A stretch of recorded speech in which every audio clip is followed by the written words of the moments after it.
And now, from beyond our dimension, this is the JeffMara podcast. Here's Jeff. My guest is Sian Whitewolf, multiple near-death experiencer, lightworker, and shamanic practitioner who was born awake and remembering her past lives. She grew up in the deserts of Central Australia, and now she is what appears to be in Central Australia with Uluru, if I'm pronouncing that correctly, in the Yes. background. So, Sian, thank you so much for joining us and welcome. Yes, thank you for joining me here. It was quite random, but I'm at this amazing spiritual place, Uluru, and all respects to the traditional custodians of this land. Uluru is the known as the solar plexus chakra of the earth. So it's one of the major power centers of the earth, and excited to connect more into that. So thank you for having me on the show. I really want to hear more about the chakras on planet Earth, but before we go there, can you tell us a little bit about some of your near-death experiences? Yeah, so fascinating. I've had three all up, and they can get a little dark, but I definitely got thrown to the other side. So the first one was that I was born already dead. So I was classified and called dead to my mother when I came out, and it passed over, and they said, sorry, there's nothing we can do. And then I miraculously came to life, and then they did say that I was going to be severely brain damaged and wouldn't be able to walk and all of these things. But I ended up being very gifted, actually, with a lot of abilities and remembering my past lives, and was doing complex algebra at the age of 5 and solving all these mathematical equations. It was quite, random that even my mother and my father took me to doctors to get my brainwaves scanned, and they scanned all my brainwaves. And these scientists as well, and they discovered that they were all very abnormal and different from any other human's brainwaves. So I'm not sure whether that was from passing over when I was born, or whether that was just inherited through my lineage. I'm not sure. So that was the first instance. Do you think that since you were born dead, somehow energetically there was some sort of mix-up, and that's why you could remember your past lives from day one?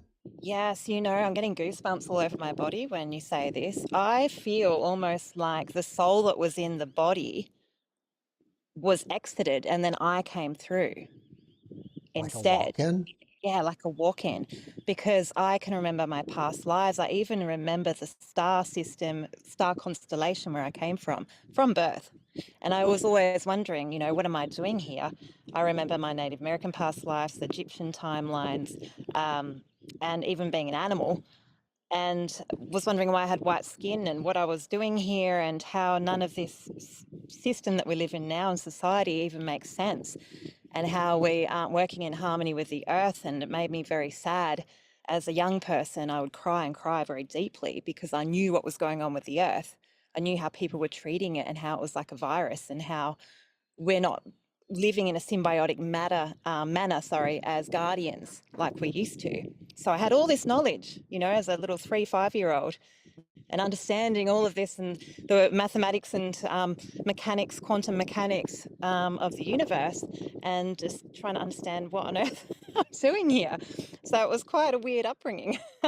Well, maybe what happened was the baby was born dead, and the soul that was going to take the body just said, "Ah, it's dead. I'm out of here." And then at the last second, you said, "I'll take it," and then you came in. I believe so. And, I'm getting goosebumps again. And to me, goosebumps is always a confirmation when we speak truth, and the body responds because the body knows and the soul knows.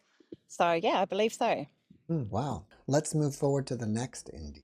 I've always had a deep connection to spirits, and because I was born with all this knowledge, I would always see spirits and connect to spirits, and they've guided me a lot in my life, and I've used them with healings, healing other people, understanding my path and purpose, understanding quantum mechanics.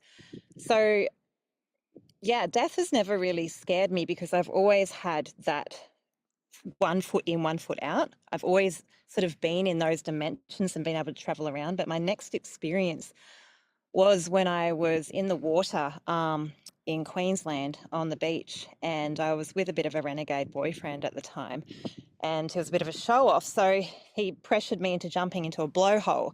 So a blowhole, I don't know if you know what that is, but it's where sort of like a U shape in the rock cliffs, and the water gathers and then spurts up. And so you jump in between the tide coming in and spurting up. It's very dangerous. So I jumped in there, and the tide was very strong. I'm a strong swimmer, but I just couldn't. I couldn't keep up with him, and I ended up getting sucked under. So there's a sucking motion with the water going under, and then it spurts up. And so I kept getting pulled under again and again and thrown against the rocks, pulled under again, thrown against the rocks. So I was getting all cut open, and I couldn't. It was like being in a washing machine. I couldn't get up to the top at all. So kept getting pulled under again and again and again. And then I just resigned to the fact that there was no getting out of this. And I felt water coming into my lungs. And, I just, because you automatically have to take a breath because your body wants to breathe. So water was filling up in my lungs. And then everything just slowed down, like time and space stopped. And I could see this red haze just coming all through the water, and the water slowing down to almost a halt. And then I looked up, and I could hear all this music happening. It was like angel sounds happening all through my ears. And I looked up, and I could see through all the water and everything slowing down, this eagle through the sky just circling above me. And that was in slow motion too. And I was just thinking, wow, how profound, that I'm dying and drowning here, but how beautiful. Like, what a beautiful moment with all these angel sounds and this beautiful eagle up there connecting with me. And I know that, I'm passing over. And when I pass over, it's like I start going through a tunnel, and it sort of goes red and then gold, and then my guides are there. So when I go through, I'm seeing and feeling my spirit guides, and some of them are very tall and like a rainbow color, like I call them the guardians, like the Akashic field, many different colors. And then I have other guides as well, and loved ones there as well. But then they tell me, and they told me in this instance, that it's not my time. So it's like the tunnel sort of closes and I come back, and then everything sort of starts speeding up again, like takes motion. So I'm in the water and swallowing more water.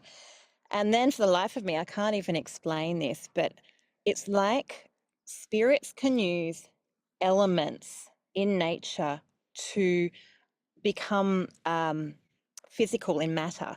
So I believe spirits can talk through wind. I believe they can move things through wind or through water or through fire.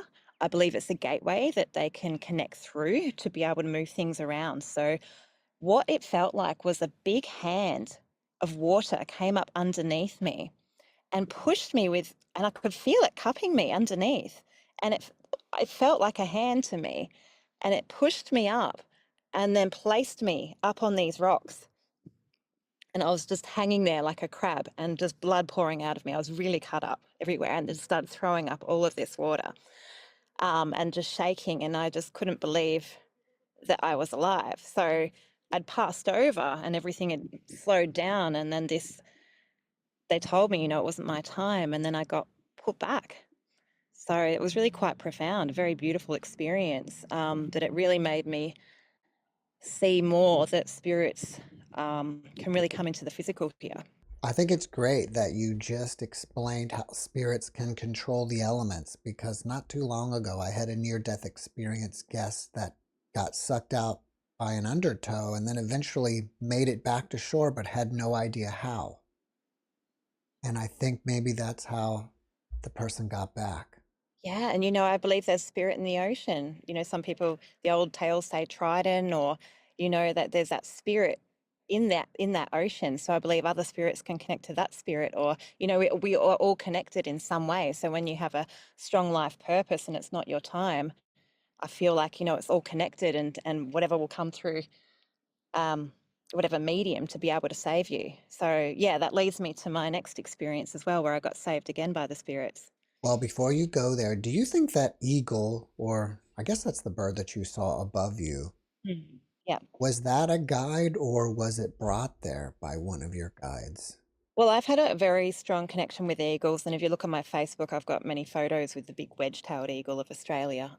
It's been a big guide on my path for many years, and whenever I'm on spirit journey, I'll see a big wedge-tailed eagle. I've had wedge-tailed eagles die on me and pass through me as well. Like I pass animals through me.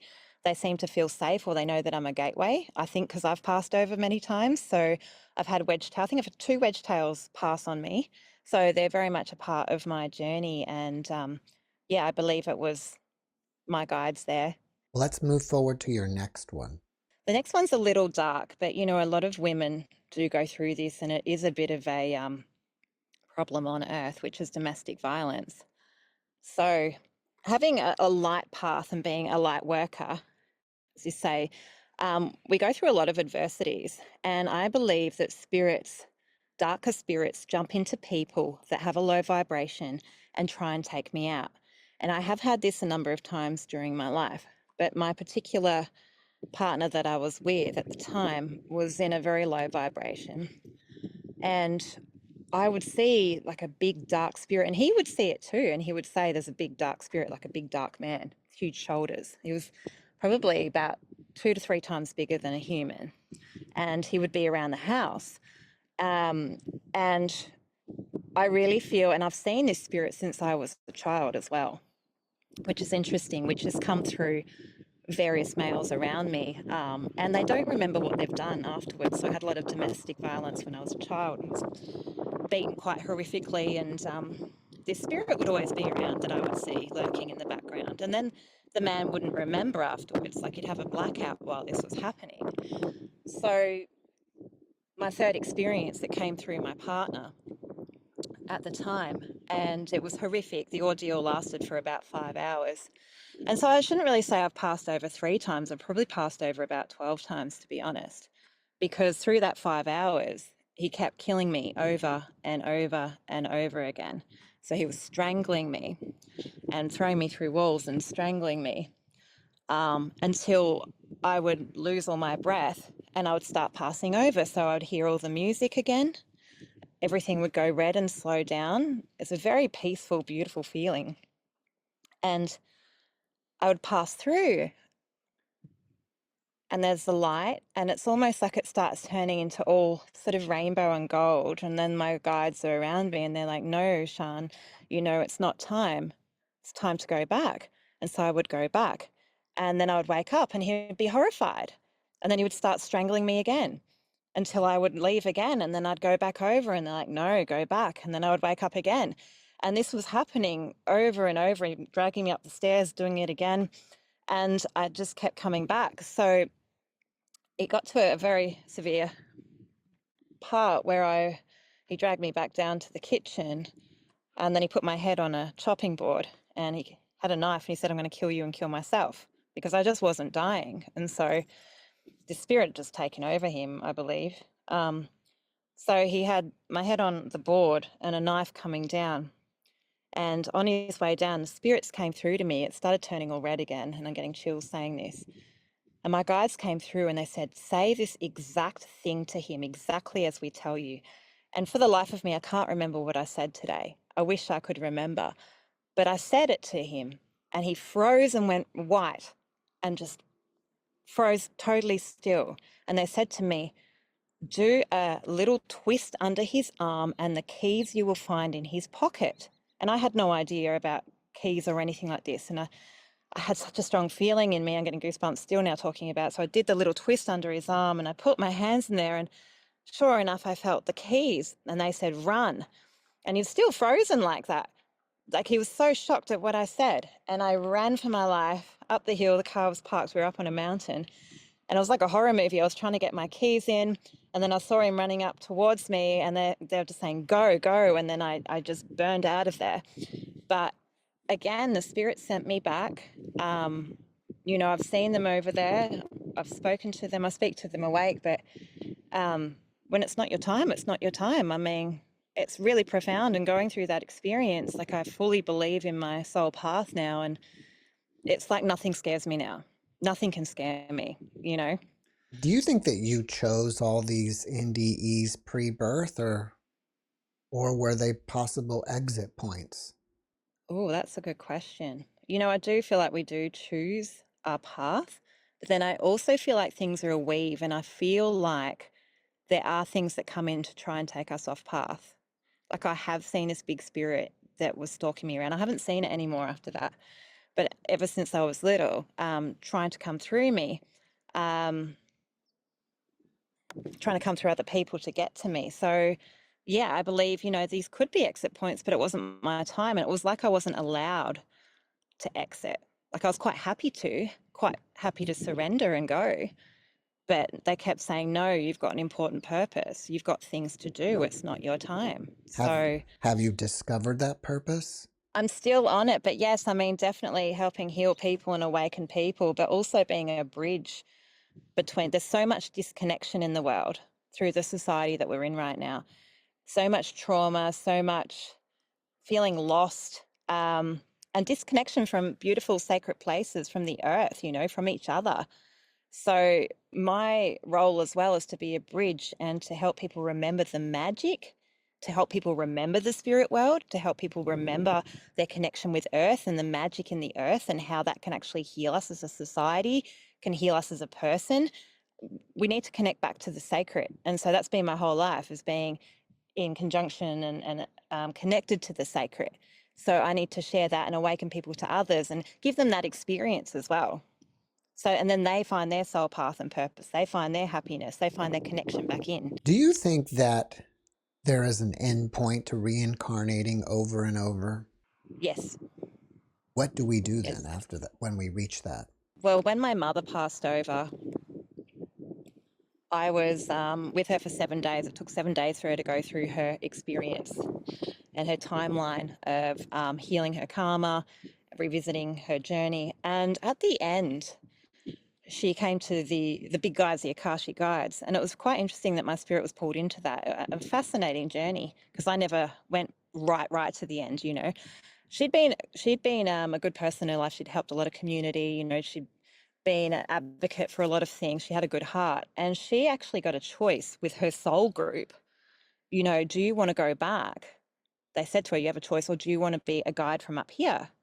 And so she said, I choose to be a guide up here. I can do more from up here, because she got quite sick at the end of her life and she was over that. So she had a choice, in my experience, to not come back. But then again, who knows? She might cycle back 10 cycles from now or 5 cycles from now. Who knows? But I feel like when your soul gets to a certain point, because we've all got planes of existence. So when your soul gets to a certain level of understanding, it doesn't need to come back down here for the lessons anymore, because it's got the wisdom probably to guide from those higher planes of existence and be more connected to source. All right, earlier we talked about Uluru, which is behind you, is one of the chakra points of the planet, and that is the solar plexus chakra, right? That's correct, yeah. Can you tell us about the other chakras on the planet? Yeah, so I should have had these all written down and known about them. But, there's one in Glastonbury, there's Mount Shasta, that's another chakra. So just like the human body has the chakras, we've got our third eye, we have our throat, our heart, our solar plexus. So does the earth. The earth has her chakra points. And she also has her meridian points. So we have meridian points all over our body. So does she. And they're power centers.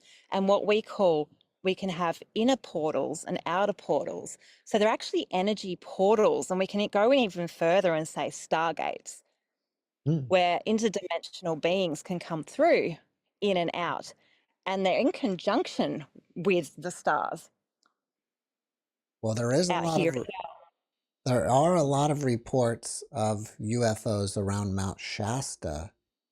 Exactly. Have you ever seen any UFOs there at Uluru? I haven't since here, but on the way here, I actually had a UFO experience. And I Really? don't really talk about these things much, but I was sleeping in my camper, and it just has that feel about it, like you just can feel it. And there's actually so like Area 51 in Nevada, is it? Yes. Yeah. So we have a place here called Woomera, and since the 1940s, NASA's been doing experiments out here, and even nuclear testing, believe it or not. And what they were saying is, I think it was England, the European countries, and USA and Australia were testing these new ships, these new aeroplanes out here, and it's all a prohibited area.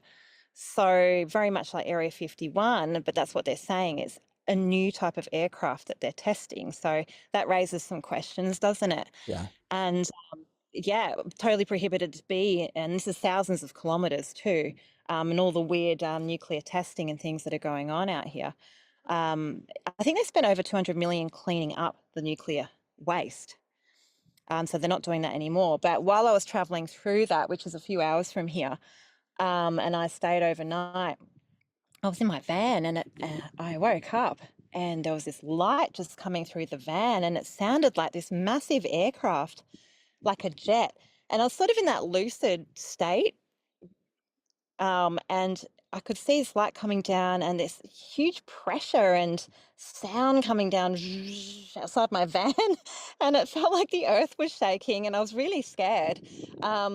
And yeah, that was my experience. So I don't know, there were campers around me, but I thought that was really, really strange. So I'm going to put that down to a UFO experience because that doesn't make sense.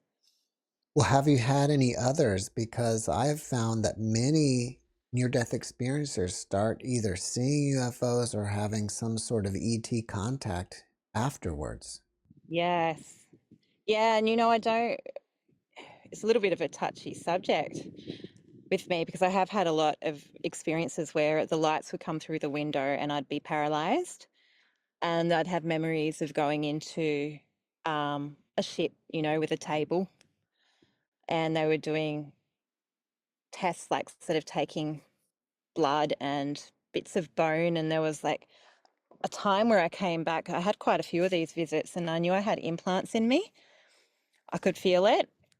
And I had to do a lot of energy work to get rid of these implants in me because they were making me really sick and making me feel very on edge and disconnected. Um, but yeah, I've had some very strange experiences. I mean, I could really delve into. But another one was I had the lights coming in and taken to the ship. And this sounds so far out. And I'm not a crazy person. I'm very Well, intelligent. it's not far But out.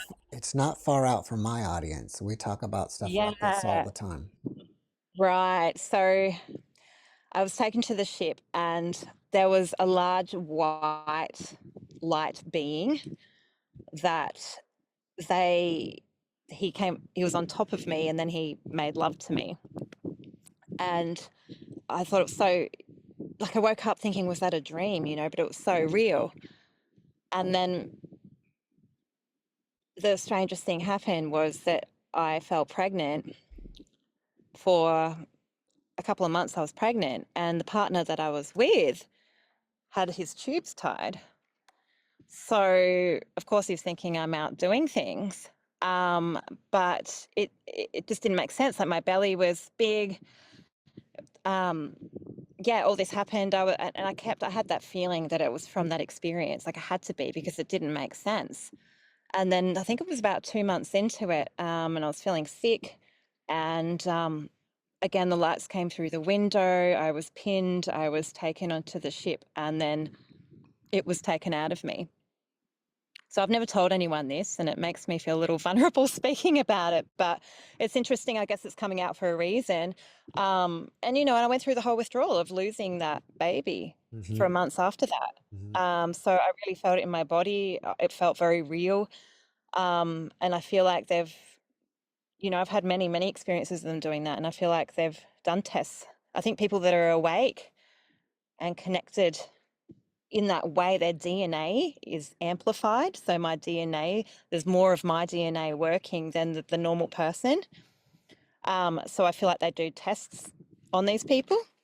Well, I wonder at Mm. some point if you will ever meet this child. Yes. I mean, yes. Who knows? Yeah. I never really thought of that. Because, the being that I was with wasn't a bad being. He had like long blonde hair, and he was like a light white, sort of tall being. Um, so it didn't feel bad, but it did feel against my will, I guess. Right.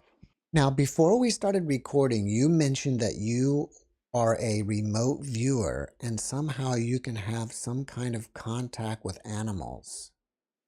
I guess Yeah. while remote viewing. Yeah, so I've always been able to travel through the energetic grid line on the Earth. So we have a grid line that attaches to different vortices and energy power centers around the world. So ever since I was little, and I guess it can be a little bit like astral travel, but I can at will travel through these energy points. But where I land and what I actually come through, like I will come through a raven or I will come through an owl, like I will land in this owl. And it might be out in the plains of the US, or it might be over in England, like wherever I want to send myself. My spirit doesn't just float there; it has to go into an animal to be able to see through that animal. So I remember one experience of being in an owl, and I really loved that. And I was in a tree. It was snowing all around me, and I could see with the vision of the owl. They've got amazing vision, and I could see right into this house, so far away, and see right through the window and see what people were doing, cooking dinner, and being around their house. Um, and I could feel, the tree branch under my feet, my claws, and so yeah, I've been able to travel around. But usually, I'll come through a wild horse, or I'll come through because I've always been able to have this connection with animals telepathically and with my energy, that I can put my energy into that animal. I've got wild dingoes. They're my pets, and I've trained them through connecting energetically. I've got a wild horse that I tamed and trained through energetically and telepathy. I trained him. So I have this connection. Like I can put my spirit into a bird up there in the sky and be able to look down and see through him. So yeah, it's one of my abilities I've always had. How are you traveling through the grid lines? I mean, do you start by meditating and then leave your body? Yeah, so it's like I've been doing it for so long, or it's just second nature. So it's quite quick for me. I know people can meditate for quite a while and then sort of travel around, but to me, I just sort of shift from this reality into a higher dimensional reality. So I just shift into that, and I see it all like silver, sort of blue threads, and I can travel through these silver and blue threads, and it almost looks like I'm looking down upon the earth. And then I go down into one of the vertices, the energy points, and I'll go down through that. So it's almost like a silver blue sort of tunnel that I'm traveling through. And then I'll go down into the vertice and then into an animal. So I can just shift and jump. And it's like I'm dreaming, but I'm also awake because I can feel everything. So I have a lot of sensory things going on. And a knowing feeling, like when you're in that state, it's like you're connected to everything. So you can know, feel, see, hear. It's like all your senses at once. Do you feel like the earth is a living being, or is this realm that we live in some sort of simulation? Yeah, see, that's the interesting thing. It actually upsets me when people go, we're just in a simulation. Because I mean, we are, but in a holographic reality, that holographic reality takes substance and takes form and takes shape and has spirit. Like you have a spirit, don't you? Yes. I have a spirit, my dingoes have a spirit, the earth has a spirit. So for us to just say, she's just a hologram and this is just a holographic existence takes away the honor of what's supporting us, what we're living on, what keeps us alive, what gives us this beautiful abundance and spirit. And I think the spiritual community can get a little disconnected with just calling this all holographic and getting the conspiracy theories. Like it can go down that whole rabbit hole. I believe it's a weave of being holographic because everything is energy first, but then forms into matter. So our dreaming creates energy, and our thoughts and our words create energy, and that turns into that hologram. But then that turns into reality, into the physical matter. But that can shift as well. But I mean, we can feel all of this, and everything has a spirit and a soul. So I believe we need to honor that in everything and not be disconnected from it. So I feel like we can shift through timelines. So when you're in a higher state of being, you can be in a higher timeline, but then you're still on this substance and on this earth. Since you're in Australia, have you heard about the Egyptian hieroglyphs that are there? I have, Have you yeah. seen them? No, but funny you talk about that. I'm actually, when I go back down, I'm going there to connect with that place. So there's actually quite a few sites in Australia that are not Aboriginal. They aren't done in the same ochre. They're not done in the same paintings, and they're done in a completely different style. A lot of them look Egyptian. They even have stories of boats. But the ones down in Gosford, Kariong, the Egyptian glyphs are Egyptian, completely Egyptian. So whether they came through portals, because the technology back then was a lot more advanced than it is now. So whether they traveled through portals or whether they came through ship, that's what I sort of want to find out, because that's another energy portal spot there. So I feel like they could almost interdimensionally jump through places. But if we're talking about time, this is another interesting concept. And I believe that it's circular, like it works in a spiral. And I believe that our future is our past and our past is our future. And I believe that the ancient world is actually going to be our future. Do you believe that all of our lives, future, past, and present, are happening at the same time? Yes.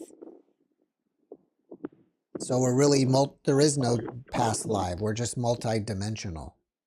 Exactly. We're running parallel. We can jump through the different planes of existence. That works in a spiral. So everything works in the flower of life or in the toric field, the patterns of the universe, and time is the same.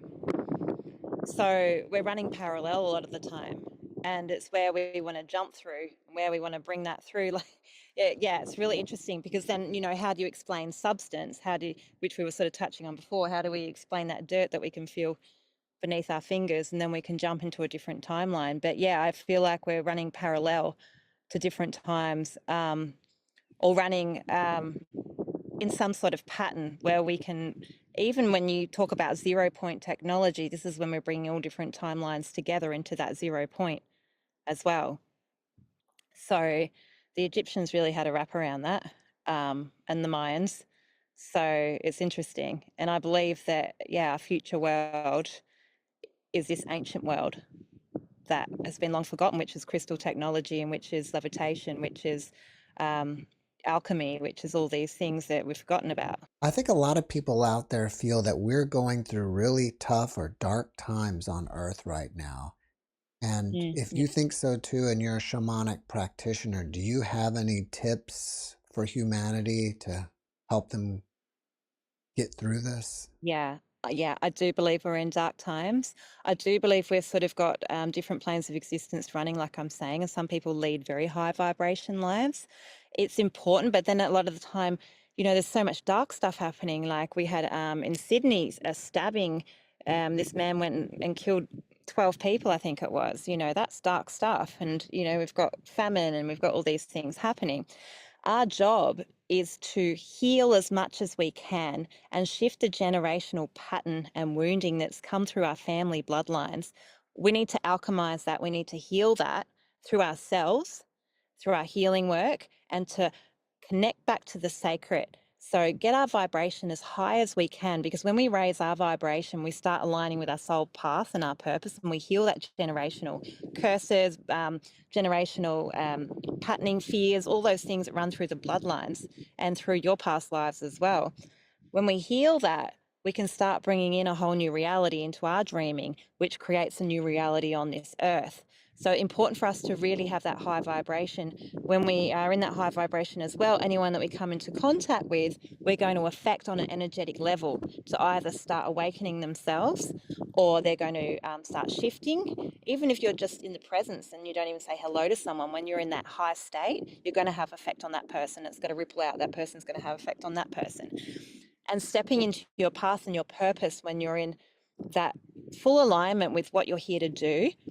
When you're in full alignment and you're in that high vibration, your purpose usually, and you'll find that when you're in your craft and you're in your creativity, is something that will benefit the earth and benefit humanity. So healing and coming into your soul path and soul purpose, very important. If you had a friend that was grieving and suffering over the loss of a loved one, what kind of advice would you give? I feel, it has a process, grieving. When I lost my mother, I had to go through a process, and it was a divine and beautiful process. So be patient with yourself. You're going to go through the anger, you're going to go through the non-belief, you're going to go through the abandonment. But they're all things that are part of our soul growth. And then in the end, we see that whole process as something beautiful, something that's part of the sacred hoop of life. birth and death, and we don't see it as a bad thing anymore. So just trust the process and let go, heal yourself, find new ground with yourself and what that means when you've lost somebody. Like, how does that change you as a person as well? But try and see the silver lining in it and feel the silver lining in it, because it is actually a beautiful thing as well. Death is a beautiful thing. We've had our time here on earth, we've experienced things, and then we move on into the spirit world. And really, there is no such thing as death. We live on and we live on. And we can always connect to these loved ones through meditation and through talking. They can hear us. So we're always connected. Even though your first NDE at birth really changed you or started out your life with being able to remember your past lives, did your other NDEs change you in any sort of way? Yeah, they made me very resilient. They confirmed that no matter what adversities are thrown my way, that my spirit is so strong and that I'm always connected to my guides, that I'm always connected to the magic, that magic is real. And so when my life can crumble around me, because I transition things a lot, so I can have tower moments a lot around me and I shift things through my life a lot, that I'm always connected to that spirit and to those guides and to that purpose, and that's my North Star, and that holds me strong. So it doesn't matter about anything else around me. I can stay a strong, happy person on her path because I have had those experiences, and nothing phases me. Someone getting angry at me, like a disaster, something happening, like, it doesn't phase me now. I can handle anything. So I guess it's made me a very strong, resilient being, but also that I really appreciate life. I really appreciate each breath that I take, and I appreciate the beauty of the smallest things around me, like a little leaf or a flower or a breath an animal takes, or I slow life down now and I appreciate every moment because every moment is precious. So is that as close as you can get to Uluru? Like you can only drive that close? Or can you No, no, or you can go all the way up to the mountain and hike it? no, we can't hike it anymore because it is such a sacred place to Indigenous people here. So they find it very offensive to the power of the place. So you can go up and touch it. They used to climb it, but not anymore. I'm going to take a helicopter in about half an hour and fly over the top of it. But you can also get a pass and walk up to it as well, take a guided tour. You can touch the rock in certain places. Some places have more special significance around the other side of the rock and you can't take pictures, or, you've got to respect the culture here. So, but you can definitely go and walk around it. I wonder if there are any energy vortexes there like in Sedona, Arizona. Definitely. Definitely, I would say so. Yeah. And you can see it when I take photos, you can see the energy sort of coming up in a dome off of this as well. So it's very powerful energy vortex. And being able to keep that sacred, and activated, activates all the other energy vortexes around the earth and helps heal the grid line, helps heal, when we heal our chakras, it heals our body, doesn't it? Helps clear out trauma, it helps elevate us. So these are important places to keep protected so that they can do their job and connect to the other places to heal poor Mother Earth, that she's going through such a time with us, So honouring these places and understanding how the world works, it's like a human body, being careful, how we treat her and honouring what she does for us is important. Well, after watching this podcast, people may want to reach out to you and ask you questions. Are you open to that?